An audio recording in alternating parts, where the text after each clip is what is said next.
আসসালামু আলাইকুম।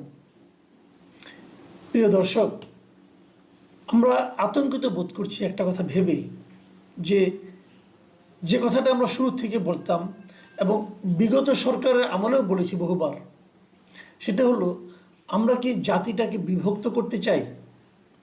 আমি বহুবার বলেছি, আওয়ামী লীগ যখন ক্ষমতায় ছিল তখন বলেছি যে আওয়ামী লীগ এই মুক্তিযুদ্ধের চেতনার নামে জাতিটাকে বিভক্ত করছিল।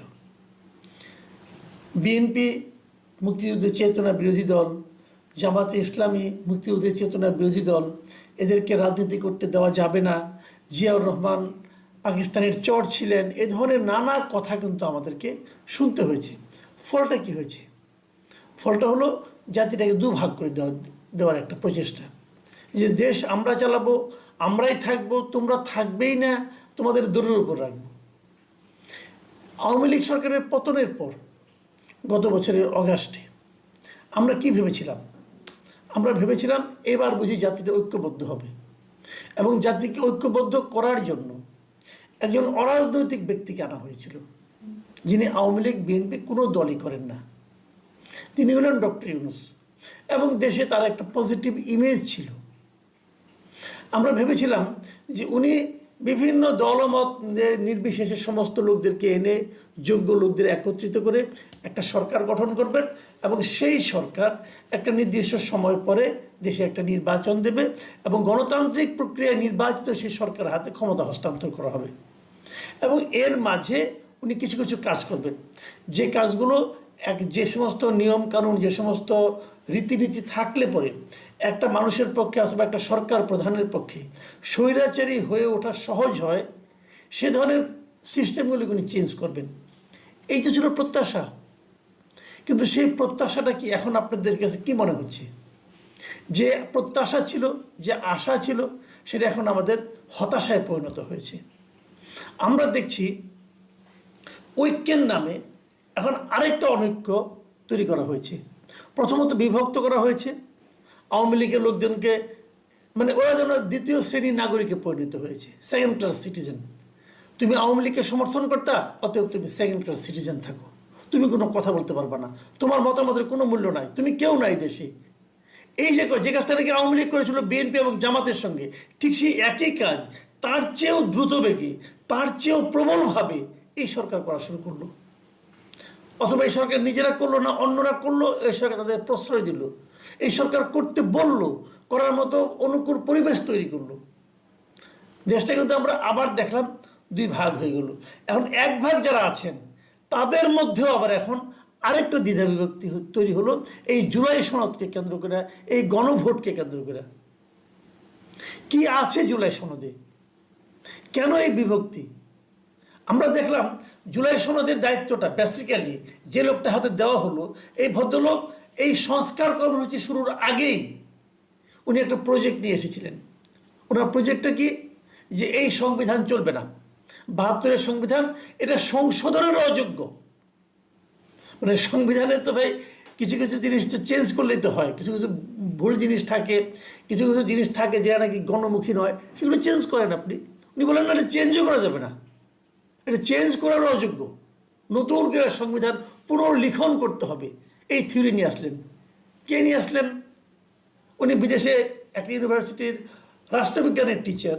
উনি বলতেছেন যে সংবিধান একদম অযোগ্য, এটাকে চেঞ্জ করতে হবে। তো উনি কি সংবিধান বিশেষজ্ঞ? জীবনে ওনার নাম সই নাই। সংবিধান নিয়ে ওনার কোনো বিশেষ কোনো লেখালেখি আছে? জীবনে দেখিও নাই, শুনিও নাই। উনি বললেন আমাদের ডক্টর ইউনূস সেটাকে সাপোর্ট করেন, এবং তাকেই দায়িত্ব দিলেন সংবিধান সংস্কার কমিশনের, এবং তারপরে আবার তাকেই দায়িত্ব দিলেন জাতীয় ঐকমত্য কমিশনের। এবং সেটা হওয়ার পর দেখা গেল যে জাতীয় ঐকমত্য হয়েছে, মানে যে ৮৪টা পয়েন্টে তারা একমত হয়েছে, এবং এর মধ্যে কিছু কিছু পয়েন্ট আছে যেটা নাকি সংবিধান সংশোধন করতে হবে, তাদের জাতীয় সংসদ দরকার, সেগুলোকে নিয়ে আবার গণভোটে যাওয়ার কথা বলছেন।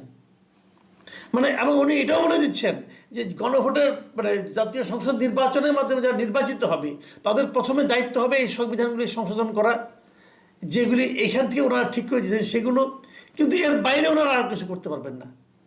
মানে ওনারা যদি নিজেরা এই ৩০০ এমপি যদি নিজেরা কিছু মনে করেন যে এই বিষয়গুলো সংবিধানের সংশোধনের আনা উচিত, আসা উচিত, সেটা ওনারা পারবেন না।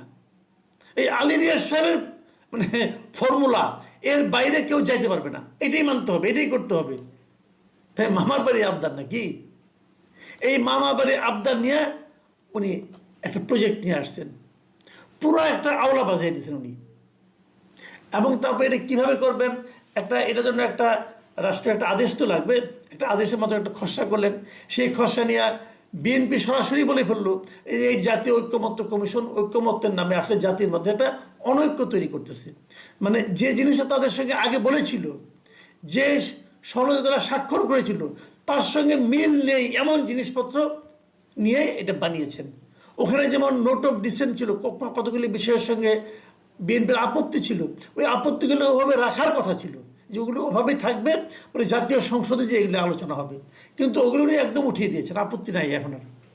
উদাহরণ দিয়ে বলি, যেমন একটা উচ্চ কক্ষ করার কথা ছিল, উচ্চ কক্ষে কীভাবে নির্বাচিত হবে, বিএনপি উচ্চ কক্ষের ব্যাপারে একমত, কিন্তু বিএনপি বলেছে উচ্চ কক্ষ হবে নিম্ন কক্ষের যে অনুপাতে এমপি হবে সেই অনুপাতে উচ্চ কক্ষে 100 আসন পূরণ করা হবে। অন্য অন্য দল বলেছে না, এটা বিভিন্ন রাজনৈতিক দলের সারা দেশে প্রাপ্ত ভোটের আনুপাতিক হারে নির্বাচিত হবে।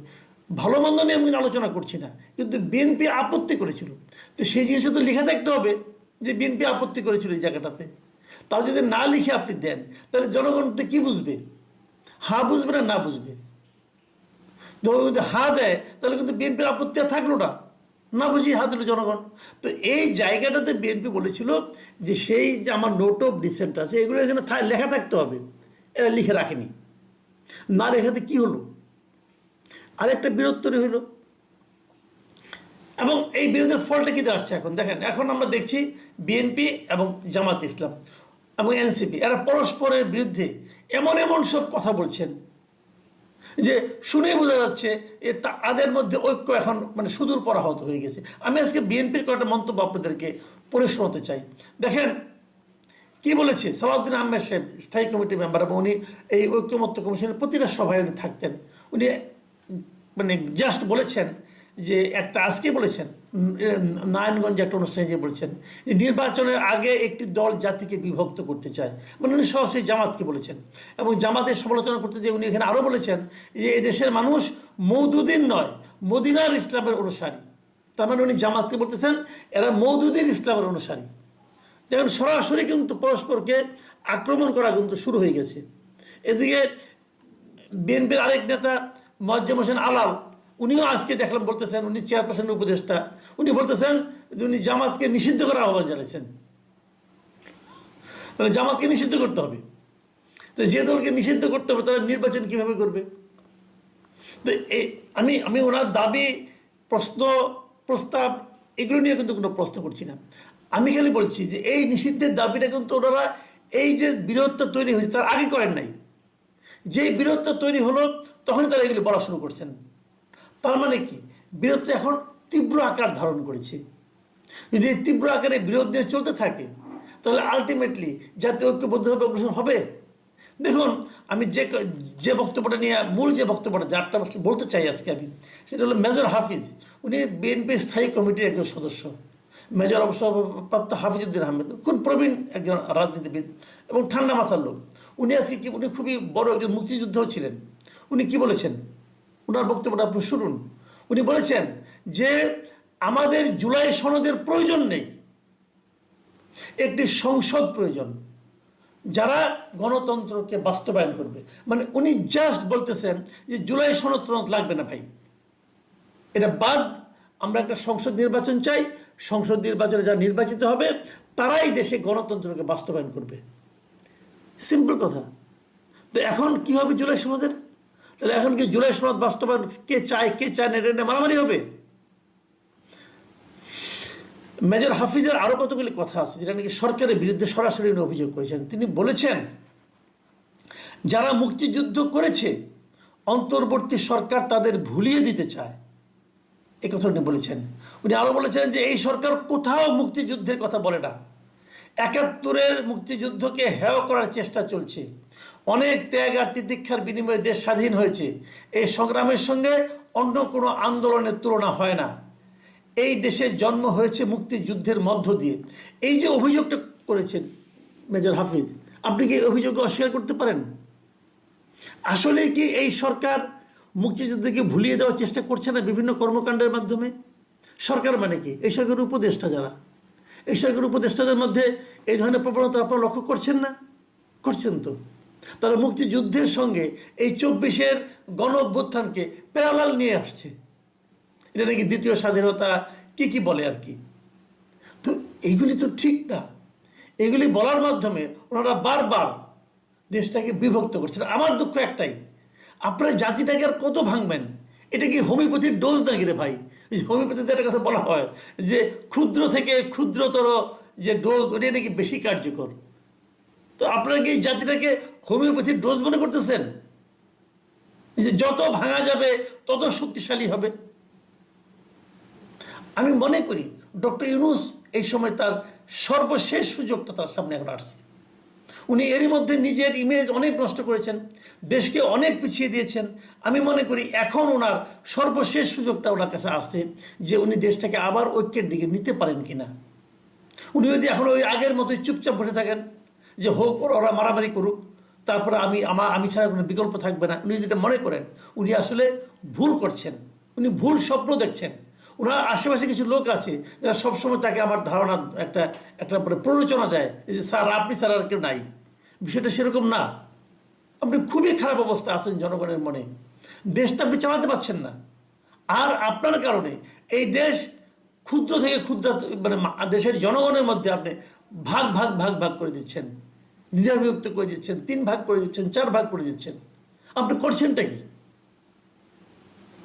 আমি মনে করি যদি উনি এই সুযোগটাও হারিয়ে ফেলেন, উনি কীভাবে কী করবেন আমি জানি না, তবে ওনার প্রজ্ঞা আছে। আমি মনে করি উনি চাইলে হয়তো পারবেন, কিন্তু যদি না করেন এবার এই অবস্থা থেকে উনি আর ব্যাক করতে পারবেন না।